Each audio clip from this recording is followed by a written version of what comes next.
We all think we know how to drive. We pass the test, we learn the signs, we get the license. But what if I told you that knowing the official traffic code is really just the beginning? Today, we're digging into the stuff that truly separates a good driver from a safe one. And just so you know, the material we're covering comes straight from the real world. It's based on the lessons of driving and traffic education instructor Eris Sografos. This isn't just dry textbook theory. This is the practical wisdom that separates someone who just follows the rules from a driver who actually understands why those rules exist. So yeah, you know what a stop sign means. But do you know how many meters your car travels in that single second it takes you to see a hazard and react? I'm telling you, the answer is probably going to surprise you. Let's get into the hidden physics that can literally save your life. Okay, let's kick things off with something that causes arguments all the time. Intersections. Who actually has the right of way? Well, it's not a negotiation. It's an absolute hierarchy, a pyramid of priority. Let's break it down. Think of it like a chain of command that you can't break. Right at the very top, the absolute boss is the traffic controller. Whatever they say, goes. It overrides lights, signs, you name it. Only if there's no controller do you look for emergency vehicles, then traffic lights, then signs. And only at the very bottom, if none of that other stuff is there, does the good old priority from the right rule finally apply. Now, about those emergency vehicles, here's a little detail a lot of people miss. Yeah, an ambulance can go through a red light, but they absolutely cannot ignore a traffic controller. And they are never, ever allowed to drive the wrong way down a one-way street. Even for them, some rules are unbreakable. All right, once you know who goes first, the next thing is to understand the road's own language. You see, the best drivers don't just read signs. They get the message instantly. And that's because every sign has a kind of visual grammar, a language of shape and color that tells you what's up long before you can actually read the words. And it's actually super simple. If you see a triangle, it means danger.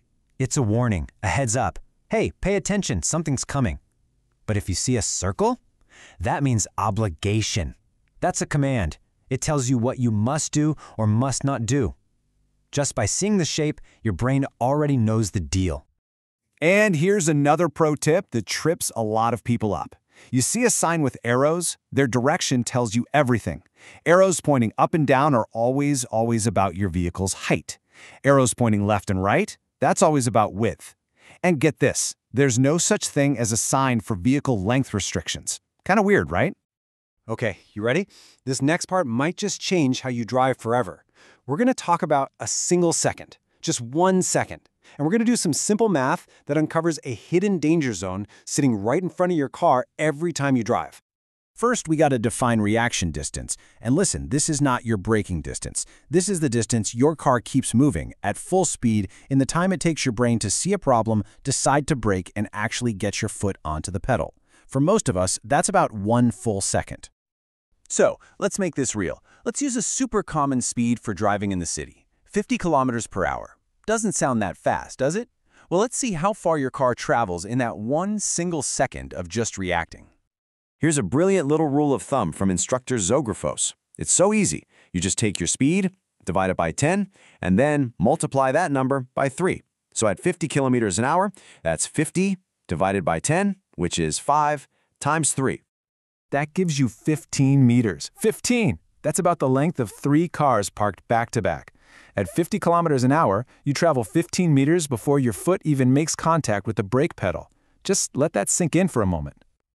So, now let's get the full picture with stopping distance. This is the whole shebang, from the moment you spot the danger to the moment your car is at a dead stop. And it's simple, right? It's just your reaction distance plus your braking distance. And believe it or not, there's another dead simple formula for this. To get a rough idea of your total stopping distance on a nice, dry road, just take your speed, divide by 10, and then multiply that number by itself. So, back to our 50 kilometers per hour example. That's 5 times 5, which is 25 meters. That's your total stopping distance if the conditions are perfect. But what happens when the road isn't so perfect? This is where it gets really serious. On a wet road, that stopping distance doubles. It goes from 25 meters to 50 meters. And on an icy road, it's not double, it's not triple. It goes up by a factor of 10, 250 meters. That's like 2.5 football fields to stop from just 50 kilometers per hour. Okay, so those numbers are pretty sobering, I know. But the point isn't to scare you, it's to empower you.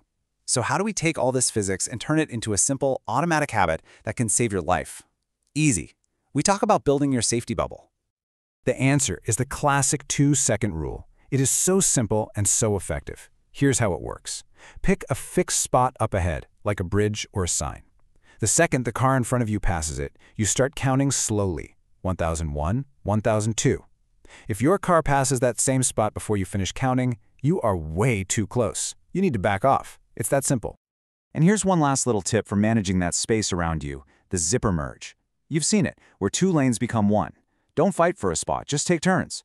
1 car from this lane, 1 car from that lane, like a zipper. It's not just about being polite, it's about being predictable. And predictable is safe. So in the end, being the safe driver isn't really about memorizing a rule book. It's about respecting the unwritten laws of physics. It's about really understanding that your car is covering huge distances in the blink of an eye. So, with all that in mind, what's the one thing you'll do differently the next time you get behind the wheel?